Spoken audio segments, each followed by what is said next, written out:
Hello, Brian Kondo here, team leader of the Brian Kondo real estate team. On today's blog, I'm going to talk about something that all homeowners and most buyers too have a great deal of interest in: home inspections. Specifically, things you need to know to pass your home inspection, as you can see by this screen. Now, according to industry experts, there are over 33 physical problems that will come under scrutiny during a home inspection when your home is for sale. I have a new report that has been prepared which identifies the 11 most common of these problems and what you should know about them before you even list your home for sale.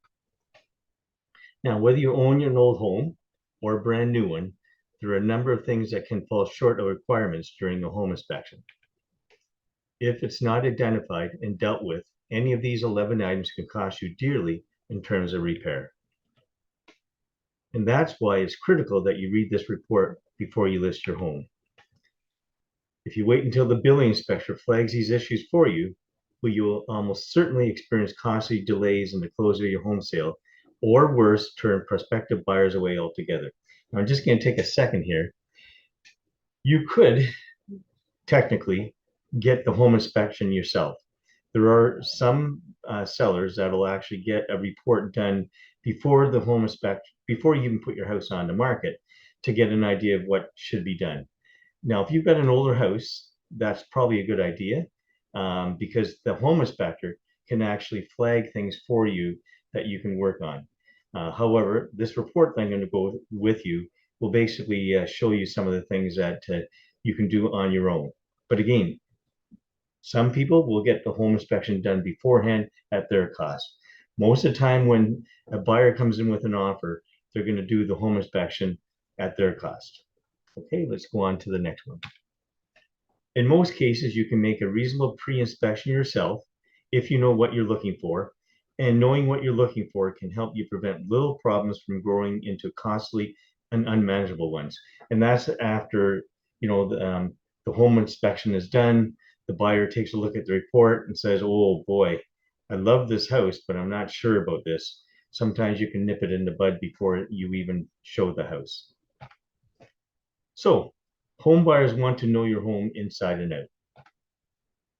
While home buyers are as individual as the homes they plan on purchasing, one thing they share is a desire to ensure that the home they will call their own is as good beneath the surface as it appears to be. So we do this a lot. We'll basically come into the house, take a look at just the surface stuff, and we'll have our stager come in, do a consultation, come in, and we call it like putting lipstick on a pig, where they're basically coming in with some furniture, maybe some artwork, some bedspreads to make it look really fresh, some towels in the bathrooms. Those are all, as we can see here, surface things, and it's basically for staging. However, if a home inspector goes in there, it's the things that you probably don't see or are not even thinking about, like things in your attic. When was the last time you were on your roof? Things like that. Okay, and one thing that's a big one is, for safety things, you probably won't be basically opening up your furnace to check out things like the heat exchanger. So the things I'm going to share with you now is fairly important. Okay, so one of the things, will the roof end up leaking? Is the wiring safe? What about the plumbing? Okay, those are things underneath the surface, all right? Things that you don't really think about as opposed to staging. These and others are the questions that the buyers looking at your home will seek professional help to answer. Again, professional help, usually a home inspector. According to industry experts, there are at least 33 physical problems that will come under scrutiny during the home inspection. I've identified the 11 most common of these, and if not identified and dealt with, any of these 11 items could cost you dearly in terms of repair, and I'm going to add to this, it could cost you the sale of the home. In most cases, you can make a reasonable pre-inspection yourself if you know what you're looking for. And knowing what you're looking for can help you prevent little problems from growing into costly and unmanageable ones, like I said before. So, 11 things you need to know to pass your home inspection. When you put your home on the market, you don't want any unpleasant surprises that cost you the sale of your home, as I've already mentioned. By having an understanding of these 11 problem areas, as you walk through the home yourself, you'll be arming yourself against future disappointment. So on this blog, I'm gonna identify 4 of the 11 that you should know about right now. The first one, defective plumbing. Defective plumbing can manifest itself in 2 different ways, leaking and clogging. A visual inspection can detect leaking, and an inspector will gauge water pressure by turning on all faucets in the highest bathroom and then flushing the toilet. If you hear the sound of running water, it indicates that the pipes are undersized. So again, if you basically flush a toilet at the top floor and you hear the pipes, you hear the water running, that basically indicates the pipes are undersized. If the water appears dirty when first turned on at the faucet, this is a good indication that the pipes are rusting, which can result in severe water quality problems. Now, this is extra important when, let's say you're coming back from a holiday and you haven't been in the house for upwards of a week or so. And if this happens, obviously we have a problem. The second thing, damp or wet basement. An inspector will check your walls for a powdery white mineral deposit a few inches off the floor and will look to see if you feel secure enough to store things right on your basement floor. So I guess if the basement's unfinished and you actually don't have anything on the floor by that powdery white substance, or you've maybe put something to elevate your things like a crate or something and put stuff on top of it, obviously that's a red flag. A mildew odor is almost impossible to eliminate, and an inspector will certainly be conscious of it. So it could cost you quite a bit of money, upwards of $1,000 or even more, to seal a crack in or around your basement foundation, depending on severity and location. So there's different ways you can seal it, but if you're getting a professional, it could cost a bit of money.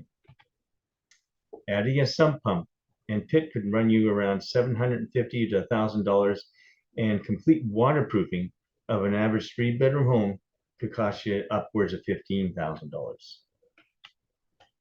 So you will have to weigh these figures into the calculation of what price you want to net on your home. Or, like I said, you do it beforehand and you get that thing rectified. Hopefully it won't cost you so much, and it won't cost you the sale if someone comes in and realizes, wow, there's all these problems, especially with water. Whenever there's water, people have a bit of a concern about it, and they may start thinking, well, they're trying to hide this. What else are they trying to hide? So it could cost you the sale. Number 3 is inadequate wiring and electrical. So your home should have a minimum of 100 amp service, and this should be clearly marked. Also, nowadays, almost all homes have been taken off fuses and into circuit breakers. And really, with all the electrical things we're using nowadays, from computers to high definition TVs to stereo equipment and everything else, maybe even 200 amp service would be something that you should be considering. But 100 amps is definitely the minimum. Wires should be copper or aluminum. Now, I'm going to make a correction to here. This was on the report that I have. I'm saying you should have it copper, not aluminum at all. Okay? Aluminum is no problems as long as you maintain it well, but copper is probably the #1 way you should have wiring in the house. Home inspector will look at octopus plugs as an indication of inadequate circuits and a potential fire hazard. Finally, poor heating and cooling systems. Insufficient insulation and an inadequate or poorly functioning heating system are the most common causes of poor heating. While an inadequately clean furnace without rust on the heat exchanger usually has life left in it, An inspector will be asking and checking to see if your furnace is over its typical lifespan of 15 to 25 years. I've seen, if you basically service your furnace regularly and your air conditioning system, and you do it twice a year, usually in the spring and the fall, um, I've seen these furnaces last well over 25 years, 30, 35 years, and they're still going strong. But not everyone does that. And so, the typical lifespan is in that 25-year span. For a forced air gas system, a heat exchanger will come under particular scrutiny since one that is cracked can emit deadly carbon monoxide into the home. These heat exchangers must be replaced if damaged. They cannot be repaired. Also, if they're rusted, that's not good as well. Your furnace can be red flagged by a home inspector if they come into the house. That'll definitely be a red flag for any buyer, and the buyer may say, again, like I said earlier, what else are they hiding here? So they may basically try to walk away from any deal.